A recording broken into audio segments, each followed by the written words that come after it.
नमस्ते इन्वेस्टर्स। अगर मैं आपसे कहूं कि जो इंडिया आज आप फोटो में देख रहे हैं वो सिर्फ 14% 14% है उस इंडिया का जो हम डेवलप्ड इकोनॉमी में देखने वाले हैं, जो 2070 47 और 60 की ओर बढ़ रहा है।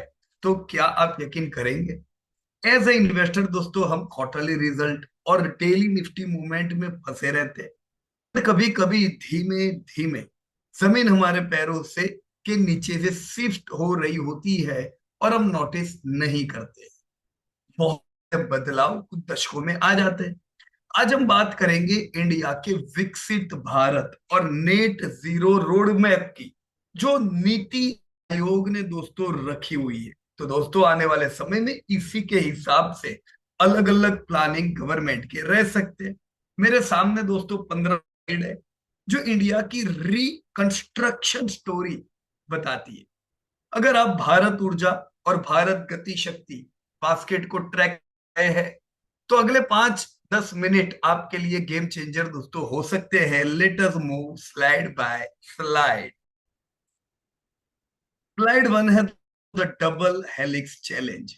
स्लाइड एक हमारे सामने एक मैसिव चैलेंज रखता है। इंडिया का गोल सिर्फ 2047, जब हम 100 साल के हो जाएंगे, हम यानी इंडिया आजादी के 2046 तक डेवलप नेशन बनाना नहीं है, बल्कि 2070 तक नेट जीरो एमिशन भी अचीव करना है।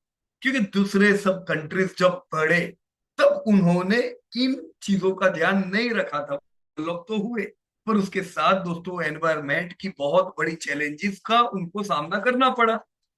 भारत दोस्तों अभी से ये प्लान कर रहा है, डेवलप भी होंगे 2047 में, साथ में हम नेट जीरो एमिशंस की ओर भी दोस्तों आगे बढ़ेंगे। सो ये सिर्फ सड़क बनाने की बात नहीं है, ये धर्म की बात है। Balancing rapid urbanisation with social equity. Investors के लिए इसका मतलब सरल है। ग्रोथ एट एनी कॉस्ट का मॉडल अब पुराना हो गया। बाकी डेवलप इकोनॉमी में ये किया था, भारत वो नहीं करने वाला। अब वही नीस चलेगी आने वाले समय में दशकों तक, जो ग्रोथ के साथ रेजिलियंस ऑफर करेगी। तो देखेंगे दोस्तों किस प्रकार से हम चेंजेस देखेंगे। हम स्लाइड टू स्लाइड शुरू करते हैं। सबसे पहले the construction lock in risk. ये क्या है? स्लाइड 2 में एक ऐसा स्टेटिस्टिक है जो आपका दिमाग घुमा देगा। 86% of the building stock that will exist in 2070 is yet to build। मतलब आज जो भारत हम देख रहे हैं इंफ्रा में, ये 14% है खाली। 86% इज येट टू बिल्ड। ये नीति आयोग का दोस्तों कहना है। सोचिए जरा, हम इफेक्टिवली एक नया इंडिया बना रहे हैं। पुराने इंडिया के per capita floor space double होने वाला है दोस्तों। जहां एक बड़ा रिस्क भी है, लॉक इन रिस्क। अगर आपने गलत डिजाइन या मटेरियल यूज किया तो हमें अगले 50 साल के लिए हाई एमिशंस और हाई कॉस्ट में फंस जाना। सो इन्वेस्टमेंट इनसाइट्स क्या है इसका? भारत गति शक्ति थीम में सिर्फ बिल्डर्स को मत देखिए, उन कंपनियों को ढूंढेंगे जो एफिशिएंट कंस्ट्रक्शन एनेबल करती है, जैसे प्रीफैब टेक्नोलॉजी या ग्रीन सीमेंट। आने वाले समय में ऐसी अपॉर्चुनिटीज दोस्तों हमें मिलेगी जो आपको स्लाइड में बताया गया है उसके हिसाब से। फिर तीसरी स्लाइड पे मैं आता हूं और वो है दोस्तों कूलिंग डिलेमा। स्लाइड 3 पर एक कर्व है जो किसी टेक स्टॉक जैसा दिखता है। इंडिया में एसी ओनरशिप 8% से बढ़कर 2070 तक 80% होने वाली है। दोस्तों ये बहुत लंबा समय बताया है। एक्चुअली चाइना जो हमसे 20 ईयर्स आगे है दोस्तों, वहां पे भी एसी पेनेट्रेशन हमारे जितना ही था। आज वहां पे एसी का पेनेट्रेशन इस डेटा के हिसाब से पहुंच चुका है। तो ये बताया गया है इतना दूर, देखते हैं कितना जल्दी भी हम यहाँ पे पहुंचेंगे। अब एसी लेकिन दोस्तों लग्जरी नहीं है, नेसेसिटी बन जाए। इसका इम्पैक्ट पूरा भी पड़ेगा। बिल्डिंग्स की इलेक्ट्रिसिटी डिमांड 5 से 7 गुना बढ़ जाएगी without efficiency. Cooling demand will overwhelm the grid. ये भारत ऊर्जा बास्केट के लिए एक मैसिव टेलविंड है। हमें सिर्फ पावर जनरेशन नहीं बल्कि सुपर एफिशिएंट अप्लायंसेस भी चाहिए। कंज्यूमर ड्यूरेबल सेक्टर में 5 स्टार रेटिंग अब सिर्फ मार्केटिंग नहीं, सर्वाइवल हो। तो ये देखा गया है कि 5 स्टार रेटिंग जब लॉन्च किया उसके बाद ये लॉन्च की वजह से ही कई गुना बिजली बचत हुई थी, राइट। तो आने वाले समय में भी जो अभी बदलाव करेंगे उसकी बहुत बड़ी इफेक्ट पड़ेगी। Slide 4 two futures, policy versus reality. तो इस स्लाइड में हम दो सिनेरियो देख रहे हैं, current policy versus net zero scenario. इन दोनों लाइन के बीच का गैप हमारी वेस्टेड एनर्जी है। अगर हमें नेट जीरो तक पहुंचा है तो सेविंग्स पोटेंशियल को कैप्चर करना होगा। इसका मतलब है कि grid modernisation, smart metering companies के लिए कैपेक्स साइकिल अभी खत्म नहीं हुआ है, बस शुरू हुआ है। तो ध्यान रखिएगा कौन सेगमेंट इसमें आते हैं, right. The hidden villain employed carbon. दोस्तों हम अक्सर बिजली के बिल ऑपरेशंस की बात करते हैं, लेकिन स्लाइड एक नई रियलिटी दिखाता है। 48% एमिशन मटेरियल से आते हैं, ना कि ऑपरेशन से। ये सीमेंट, स्टील और वो लाल ईंटें, रेड ब्रिक है, स्पेसिफिकली हाईलाइट करता है कि रेड ब्रिक अनरेगुलेटेड है, मेजर कंट्रीब्यूटर है दोस्तों इसमें। तो क्या है बड़ा पाइवट? अगर आप ट्रेडिशनल मटेरियल स्टॉक्स होल्ड कर रहे हैं तो कीजिए कि क्या वहां लो कार्बन सीमेंट या सर्कुलरिटी पर काम कर रहे हैं। आपने जनरली अल्ट्राटेक के रिजल्ट बार ये देखा होगा कि वो कितना ईएसजी पे काम करते हैं। क्यों? क्योंकि अगर आज नहीं करेंगे तो कल मजबूरन करना पड़ेगा, बराबर कि नहीं? क्योंकि रेगुलेशन वहीं आने वाला है। सो दोस्तों अब मैं आता हूं छठी स्लाइड पे, द लैंड कॉन्फ्लिक्ट। रिन्यूएबल्स हवा में नहीं लगती, जमीन चाहिए। स्लाइड 6 कहता है कि नेट जीरो के लिए हमें 5.92 मिलियन हेक्टर चाहिए, जो इंडिया के टोटल वेस्ट लैंड का 11% है। सो प्रॉब्लम यह है कि ये वेस्ट लैंड अक्सर रूरल लाइवलीहुड सपोर्ट करते हैं। आप वहां सीधा सोलर फार्म लगाएंगे तो सोशल अनरेस्ट होगा। अभी ऑलरेडी हमने इसी चीज से कंपनी और कोर्ट के बीच घर्षण देखा और अभी भी चल रहा है, राइट। सॉल्यूशन क्या है? एग्री वोल्टेक्स और सोलर पैनल एक साथ। एग्रीटेक और पावर का ये फ्यूजन एक नया इन्वेस्टमेंट थीम दोस्तों बन सकता है। देखते हैं कौन यहाँ पे कैसे काम करता है। सेवंथ है दोस्तों द वाटर पैराडॉक्स। ये मेरा फेवरेट काउंटर इन पॉइंट है। स्लाइड 7 बताता है 56% solar installation water stressed zones में है। तो आपने देखा होगा कि भी गुजरात ने वर्षों पहले भारत का सबसे बड़ा सोलर प्लांट लगाया, वो भी किधर था? रेगिस्तान के करीब, राइट। तो क्यों? क्योंकि वहां की चीज जड़ होती है तो वहां जमीन वेस्ट नहीं हो जाती। पर इसमें दोस्तों कुछ दिक्कतें भी, और क्या वो भी हम देखेंगे दोस्तों। 56% जैसा मैंने बताया इन solar installation water stress zone में है, तो यस ये सही बात है। ग्रीन हाइड्रोजन की भी बहुत बातें चल रही है। Lithium extraction, very thirsty. Solar panel, उन्हें साफ करने के लिए पानी चाहिए। हम एनर्जी क्राइसिस सॉल्व करते करते कहीं वाटर क्राइसिस ना ट्रिगर करते, ये भी दोस्तों नीति आयोग ने ध्यान दिया है। सो स्ट्रेटेजी क्या कर रहे हैं जो कंपनीज डिसैलिनेशन, खारा पानी मीठा करना जिसे कहते हैं, और वेस्ट वाटर रिसाइकलिंग में है, वो अब एनर्जी सेक्टर का क्रिटिकल पार्ट बन गई है। आने वाले समय में आप वहां पे इन्वेस्टमेंट देखोगे तो water waste management, water treatment, ध्यान देना पड़ेगा सब चीजों के ऊपर। ये साल इन सबके लिए बुरा है। देखो कुछ साल आएंगे जब इनके लिए बुरे होंगे। अभी इस साल गर्मी कम रही तो एसी की बिक्री कम, तो हेवल भी टूटे, एलजी भी टूटे, पर वोल्टास जो निश एसी की कंपनी है वो ज्यादा टूटी। पर लॉन्ग टर्म तो एक जबरदस्त होनी है। सो सेम चीज ट्रीटमेंट, वेस्ट वाटर मैनेजमेंट की जो कंपनियां हैं दोस्तों, इस साल एक्सटेंडेड मॉनसून से काम, मानसून की वजह से काम ही नहीं कर पाई, बहुत मार पड़ी। पर लॉन्ग टर्म आपके ध्यान में होना चाहिए कि गिरावट दोस्तों अपॉर्चुनिटी भी बन सकती है अगर हम लॉन्ग टर्म समझे, राइट। सो अब मैं आता हूं दोस्तों winners and losers. Geography he destiny है, क्यों?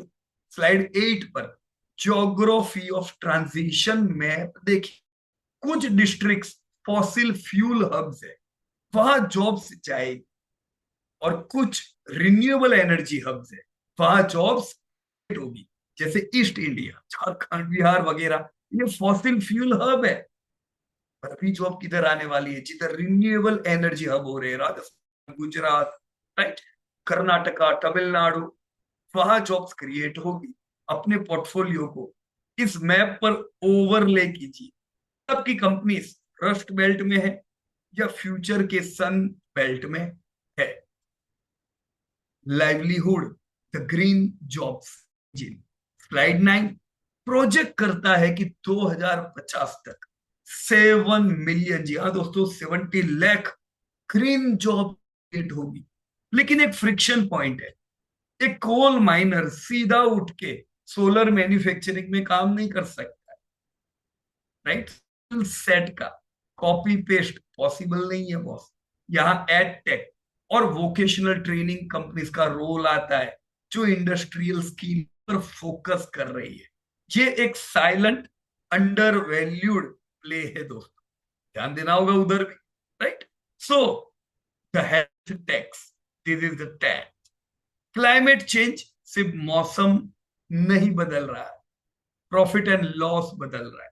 स्लाइड कहता है कि हीट स्ट्रेस की वजह से 2030 तक जीडीपी 4.5% गिर सकता है। प्रोडक्टिविटी कम हो जाएगी गर्मी की वजह से, राइट, प्रोडक्टिविटी लॉस के कारण। Health care system 40% district risk पर है। इसलिए हेल्थ केयर और फार्मा अब एक डिफेंसिव सेक्टर नहीं, बल्कि क्लाइमेट एडेप्शन सेक्टर बन चुका है दोस्तों, right. So watch about this also. Migration shock absorber. Slide 11 बात करता है 32 मिलियन लोगों की, जो डिजास्टर की वजह से डिस्प्लेस्ड है दोस्तों। करीबन 3.2 करोड़ लोग। जब लोग गांव से शहर आते हैं तो उनकी सोशल सिक्योरिटी वहीं रह जाती है। इसका पॉलिसी सॉल्यूशन है one nation one ration card. Investor के लिए ये फिनटेक और डिजिटल पब्लिक इंफ्रास्ट्रक्चर डीपीआई का सिग्नल है, जो फिट्स को पोर्टेबल दोस्तों बनाता है। बिहेवियर चेंजेस, मिशन लाइफ, यह बिहेवियरल अल्फा। टेक्नोलॉजी काफी नहीं, आदत बदलनी होगी। स्लाइड 12 मिशन लाइफ के बारे में है। जहां एक गैप आइडेंटिफाई किया है। कंज्यूमर अप्लायंसेस में तो लोग ग्रीन ग्रीन प्रोडक्ट्स ले रहे हैं, लेकिन इंडस्ट्रियल प्रोक्यूरमेंट अभी पुराना माइंडसेट है। टू बी ग्रीन प्रोक्यूरमेंट अगला बड़ा रेगुलेटरी फ्रंटर होगा। सो विजडम इन पास्ट। स्लाइड 13 एक खूबसूरत कॉन्सेप्ट लाया है। देसा, कला, परिस्थिति, place, time and context. Modern building ने इसे इग्नोर किया हुआ है कि नहीं, और हमने ग्लास बॉक्सेस बना दिए धूप में। अब ट्रेंड वाप वर्नाकुलर विजडम की तरफ जा रहा है। शेडिंग, क्रॉस वेंटिलेशन, लेकिन मॉडर्न टेक के साथ। Construction must respect the region and the climate, right. Strategic road map की क्या है? अगर आप पूछ रहे हैं कब, तो स्लाइड 14 टाइमलाइन देता है।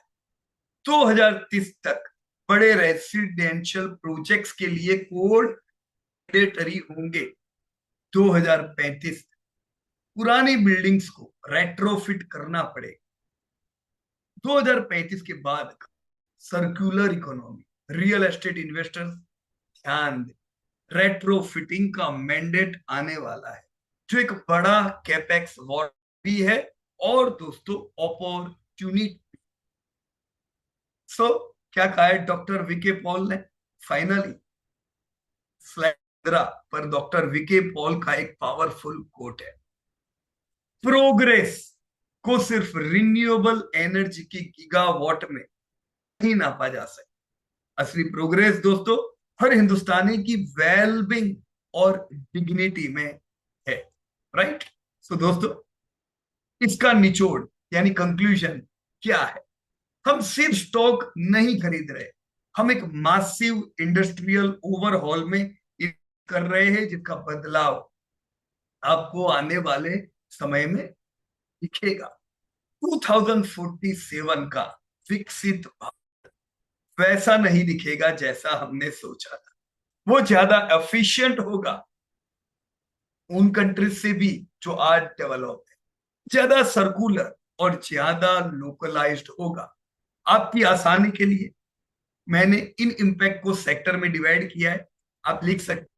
सेक्टर अगर हम देखें जिसपे हम लोग इन्वेस्टमेंट में ध्यान देंगे, तो कंस्ट्रक्शन एंड मटेरियल, क्या इंपैक्ट होगा वहां पे? 86%, जो मैंने अभी समझा है इसी की मैं बात कर रहा हूं। 86% स्टॉक बनाना बाकी है। Red brake out, green in. Investment theme क्या है दोस्तों? भारत गति शक्ति, ध्यान रखना पड़ेगा। कंज्यूमर ड्यूरेबल सेक्टर दोस्तों, ऐसी डिमांड गुना बढ़ेगी, हम बहुत से दूसरे यूटेंसिल्स भी यूज करेंगे दोस्तों। एफिशिएंसी यहाँ पे। भारत ऊर्जा, कंज्यूमर ड्यूरेबल, तो एसी भी बढ़ेंगे और बहुत से अलग अलग ड्यूरेबल बढ़ेंगे। एनर्जी भी चाहिए होगी और वो भी ज्यादा renewable. Power and utilities, grid पर मैसिव लोड होगा दोस्तों। इस सेक्टर में पावर एंड यूटिलिटीज अगर मैं सेक्टर देखूं, तो यहाँ इंपैक्ट किधर, असर किधर दिखाई देगी? ग्रिड पर मैसिव लोड, स्मार्ट ग्रिड चाहिए। राइट? तो इन्वेस्टमेंट थीम क्या? ग्रिड मॉडर्नाइजेशन एंड स्टोरेज कौन कर रहा है? आपने इस साल देखा होगा कि बड़ी बड़ी कंपनियां हैं, वो क्यों स्टोरेज पे भी निवेश कर रही है। रिलायंस इतना बड़ा निवेश कर रहा है स्टोरेज पे। रिसेंटली हमने वारी को भी बड़ा निवेश वहीं पे करते हुए देखा। क्यों ये सब कर रहे हैं? क्योंकि दोस्तों ये आने वाले समय की थीम है। एग्रीकल्चर, लैंड की कमी, खेती प्लस सोलर मिक्स। राइट? तो एग्रीटेक एंड रिन्यूएबल्स थीम काम लगेगी इधर। वाटर और इंडस्ट्रियल, सोलर प्लांट को पानी चाहिए, रिसाइकलिंग जरूरी है, तो वाटर ट्रीटमेंट एंड वाटर सर्कुलरिटी कौन देता है? फाइनल थॉट दोस्तों, अगली बार जब आप मार्केट में पैसा लगाए, तो सिर्फ ग्रोथ मत देखिए, ये देखिए कि क्या वो कंपनी 2047 2070 के इंडिया के लिए तैयार है। क्योंकि गवर्नमेंट पॉलिसीज कुछ प्रकार से बनेगी, नीति आयोग का ये प्लान है। क्योंकि जो कंपनी आज एफिशिएंट नहीं है, जो उधर ध्यान नहीं दे, वो कल दोस्तों महंगी पड़ सकती है। सोचिए और इन्वेस्ट कीजिए। It was great pleasure talking with everyone. Thank you very much from profit from it. Channel subscribe कर दीजिए ताकि ऐसे इंपॉर्टेंट अपडेट दोस्तों आपके मिस ना हो जाए।